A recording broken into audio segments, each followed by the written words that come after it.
Doma Sports Talk Worldwide with some news from the world of boxing. So y'all know what time it is. You ain't in a rush to get concussed, baby.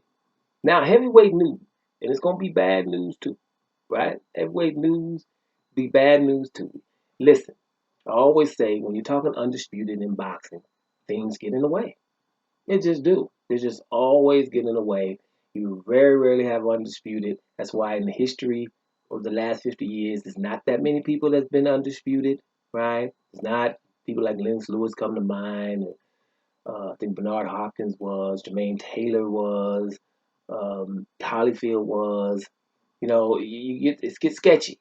Not that too many people gonna be undisputed right now. Of current boxers, there's only two, right? And that's Alexander Usyk, boxing royalty, and Terrence Crawford, boxing royalty. Every time we get close, something happens. Remember, Anthony Joshua and Deontay Wilder, this didn't happen, did it? We was close. Had one fight, just one fight. We could have had undisputed heavyweight champion. What was another one was the undisputed? Oh, Canelo Alvarez, if he'd have fought just Demetrius Andrade last September on his Mexican date. Just all he had to do. And we'd have one middleweight champion, right? And two, glamour divisions. We'd have had one champion.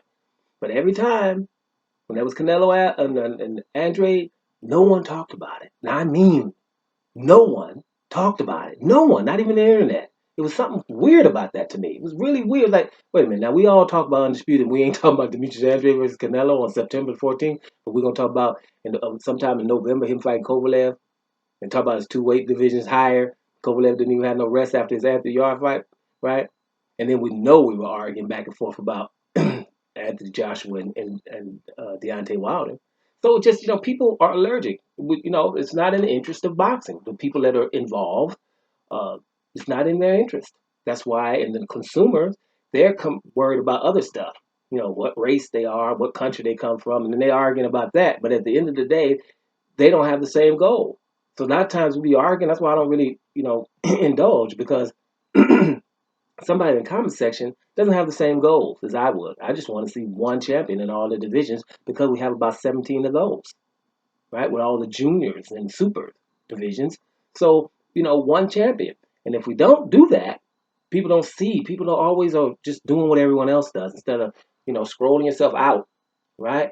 And looking what everyone's doing, right? You're going to have tons of champions. You'll never get undisputed ever again. Ever. Because the IBO and the IBA are going to mean something soon. This franchise championship is going to mean something soon, right? It's going to, and then all of a sudden, somebody who has what we consider now to be important, the WBA, first of all, WBC, WBA, IBF, and WBO. I've been around where the WBO didn't mean nothing. You see what I mean? Now it does. Are you gonna tell me the IBO, the IBA, the WBA regular, and the franchise is not gonna mean nothing soon? Hell yeah, it will. And then we're never gonna have undisputed. That's why the consumer must always, when we get close to undisputed, hey, damn it, let's get it. So in the heavyweight division right now, the winner of Tyson Fury versus Deontay Wilder could fight the winner of Anthony Joshua versus Kubrat Pulev. Period. Right? No matter who wins what, and then you have one champion. We're not gonna get it. The WBC is, for some reason, stating that Dillian Whyte has to get his shot in sometime in February, which I will understand. The pandemic has pushed everything back, but for some reason, they want that he has to fight Dillian Whyte. And I've documented on many occasions, and everyone who talks about Dillian Whyte will tell you in a heartbeat he's not deserving anyway. His promoter and him keep talking about it, and so a lot of other people too. A lot of mainstream media says, hey, Dillian Whyte is really deserving of the shot. And I'm thinking, guys, he's had 4 or 5 opportunities for eliminator fights. If it's Brazil, if it's Ortiz, and Kubrat Pulev, right? And then he's had a championship offer from Anthony Joshua. I don't know how much things are supposed to happen, but everyone seems to ignore that. Just Dillian Whyte should get his shot. And so the WBC president said that's going to be a problem. You know what he said? Anthony Joshua versus Tyson Fury is just speculation. Dillian Whyte's going to get his shot, right?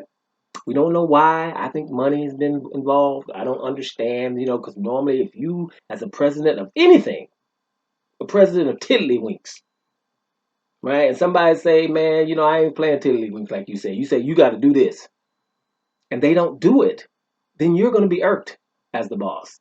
And the boss told Dillian Whyte, you better fight OTs. We're mandating that. And he just said, no, I'm not. So what about that? And the boss is not even mad. Never mentions it, ever. He never said, Dillian's push up on him. He never meant, hey, Dillian, didn't I tell you to fight Ortiz and you didn't, so why are you talking to me?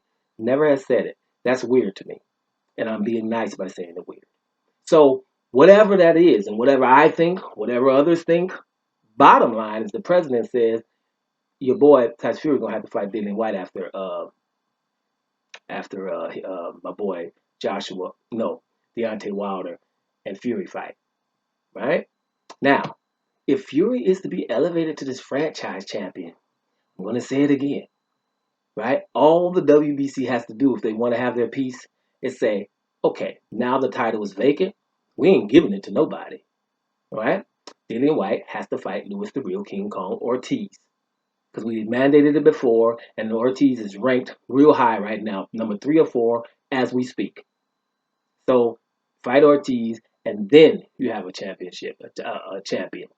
Not just give it to Dillian Whyte because Dillian Whyte, let's be honest, he fought Oscar Rivas, and only then he became the interim champ. Only then, not before. So he fought Oscar Rivas, and let's make sure that's clear. That's the fight that he was doped in, and didn't tell Oscar Rivas that he was doped and still fought him. And they're still counting that fight because we definitely don't want to count the Maurice Bach fight, now do we? For all the reasons we don't want to do that. So I'm just wondering if we're just going to give it, if Tyson Fury gets elevated, are we just going to give it to Dillian Whyte? We're going to make it earn him by going through Louis Ortiz. Nobody else. Nobody else. Give it to Louis Ortiz. And then see if he really wants to fight for the title. Let's see what happens. This is just a lot of bad news. I just think, when it comes to Undisputed, because we all have been taught that Undisputed trumps everything, but all of a sudden it doesn't. Right? So let's see how that is going forward. I told you it's going to be weird and get your popcorn, didn't I? Delma Sports Talk Worldwide. And I'm up out of here, y'all.